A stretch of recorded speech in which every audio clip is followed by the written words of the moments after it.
what can you do with clips? So of course you can delete it, you can edit it, but what's really interesting about clips is sharing it, because that's the whole idea. I try not to repeat myself anymore, but again, that's why we think clips are so important, because they actually get the information that's important and relevant to the people who actually need it. So that's the sharing.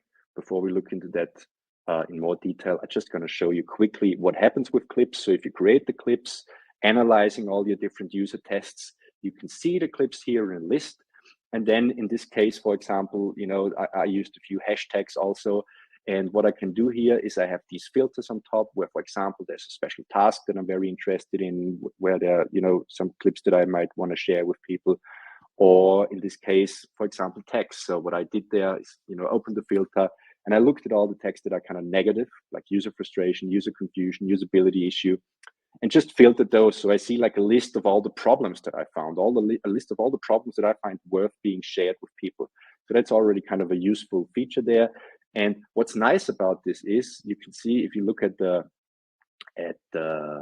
address field in your browser, you can see that the URL has actually changed based on your filters. So here you can see text, user frustration, it's all set in the filter, which is very convenient, because now I can just take this link and just share it with my team already, or with someone who's with me in this account, and they can see the exact filter and I can pinpoint them to a page. And the way it works with sharing is, it's a very simple view that we also created here.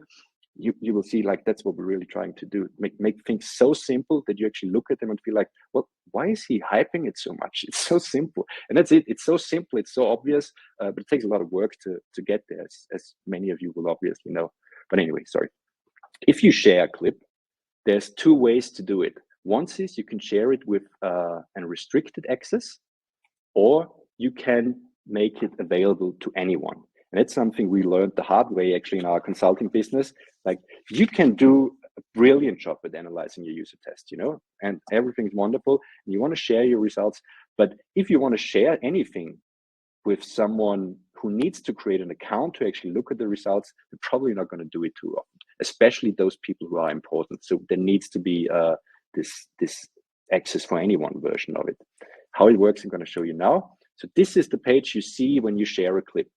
And what you notice is, like, it was this 3.5 minute clip in a 15-minute video song. So we only sent this clip, and if you look at it, we try not to include, or we're not including any sensitive data. So no tester name, no age, no demographics or anything, because we want this to be shared with anyone. And if there's personal information about anyone, it might be a bit difficult to share. So this way, you don't need to worry about it too much. You don't need to care about it. You can just take the link, share it, especially in this case, it's internal link. So that's not going to be too much of an issue anyway, because you can see people also have the option to watch the entire video, because that's the idea. If you already have a team who is, interested in the user testing and interested in what you're doing there, and they're already invited to Userbrain, they have an account, you can send them this link. And through these clips that are pinpointing really important and very specific areas that are interesting to certain kind of people, that's how you get them in. So clips are your springboard into actually engaging with all the beautiful research that people out there are doing with Userbrain. So from here on, you can watch the entire video. What happens if you share the link with anyone? We remove the button below, so you can't access the entire video anymore. Again, there's no personal information. There's nothing that's kind of critical to share with anyone. You can just go ahead and share this with anyone who's needs to see it.